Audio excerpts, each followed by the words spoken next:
Quando Herodes foi convidado por Pilatos para ir a Jerusalém, porque eles tinham algo em comum para ser tratado, um negócio. Qual era o negócio?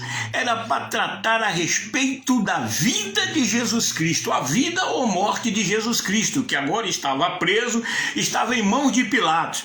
E essa passagem nos está descrita em Lucas capítulo 23, versículo 8, que quando Herodes ouviu que Jesus estava, manietado nas mãos de Pilatos, ele ficou alegre, porque ele esperava ver de Jesus algum sinal, algum milagre. É como hoje, nos dias de hoje, nós vemos aí verdadeiros caçadores de bênçãos, pessoas que vão pulando de igreja em igreja. Não, ali tem um irmão que é revelador, ali tem um irmão que faz milagre, ali tem um irmão que Deus usa para falar com a gente, quando a maior palavra é essa aqui, a Bíblia, a palavra de Deus.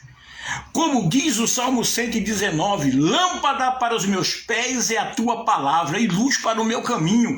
Quando nós deixamos os sofismas de lado, quando nós deixamos, as alegorias de lado, quando nós tão somente olhamos diretamente para o que está escrito, como diz o livro do profeta Isaías: crede em mim, sereis salvos todos os moradores da terra. O próprio Jesus, quando veio, ele veio para buscar e salvar o que se havia perdido. Milagres vão acompanhar aqueles que creem na palavra.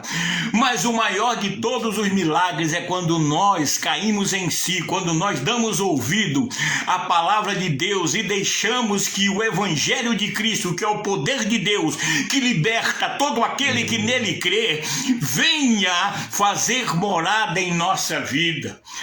Tão somente pelo fato de ouvirmos, porque tem muita gente que está usando está usando a regra de Tomé. Ele quer ver para crer. Foi o que Tomé disse a Jesus depois de haver ressuscitado. Quando Tomé viu a Jesus, disse: se eu não ver, antes dele ver a Cristo pessoalmente com ele, se eu não ver, não tocar, não colocar os dedos na chaga da sua mão, eu não acredito.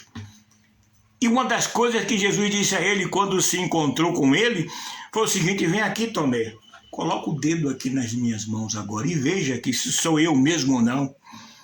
Gente, o Evangelho de Cristo é o maior poder que Deus colocou nas mãos da igreja. E parece que a igreja está deixando de se cobrir com a cobertura do Espírito Santo, está mais preocupada em criar alegorias, em criar cortina de fumaça. Eu já vi até um pastor dizendo para mim: mas se eu não fizer modernização na igreja, o povo não vem. Eu disse para ele: se o Espírito Santo não convencer o homem do pecado, da justiça e do juízo, eles podem estar dentro da igreja, mas vai se cumprir na sua vida o capítulo 15 do Evangelho de Lucas, na vida daquelas pessoas, como a dracma perdida estava dentro da casa, e a casa aqui simboliza a igreja, mas estavam perdidas. Muitos estão dentro da igreja, mas estão fora do plano de Deus, porque ainda não nasceram de novo. E você? O que é que você tem feito? Herodes estava doido para ver Jesus fazer uma espécie de milagre para ele. Queria ver, Herodes queria ser entretido. Ele estava muito acostumado em todo mundo bajular a ele. Foi o que aconteceu com o próprio Pilatos quando ele disse para Jesus, quando ele perguntou a Jesus: o que é a verdade? Está lá no Evangelho de João, capítulo 18, versículo 38. E antes que Jesus respondesse a ele, ele deu as costas e saiu. Muitos são assim.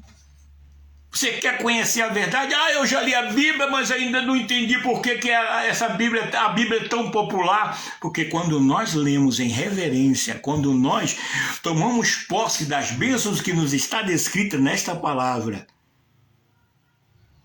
todas as barreiras caem por terra. Aí faz se cumprir na nossa vida o que diz em 2 Coríntios 4:4. O Deus deste século que tem cegado o entendimento, quando nós ouvimos a verdade e faz se cumprir João 8:32, a verdade nos liberta. Então as escamas da incredulidade que cegam nossos olhos espirituais caem por terra. Aí sim começamos a entender que o plano de Deus hoje em pleno século XXI, ainda é crer no Senhor Jesus Cristo, como disse Paulo ao carcereiro de Filipe, capítulo 16 de Atos, versículo 30 e 31, e serás salvo, tu e a tua casa. Meu amigo, minha amiga, muito obrigado pela sua paciência em ouvir este monólogo. Se possível for, compartilha, gente, é o que eu te peço. Continua orando por Jaime, Viana e família, tá? Estamos passando como é que se diz? Uma pequena tempestade, mas o Senhor está no controle. E aqui eu digo o seguinte, com Cristo no barco, tudo vai muito bem. Mas se você puder, nos ajude em oração. Em nome do Pai, em nome do Filho, em nome do Espírito Santo de Deus. Fica na paz que o resto a gente corre atrás. Em nome de Jesus, amém. Graças a Deus, até a próxima. Amém, Jesus. Amém, Senhor.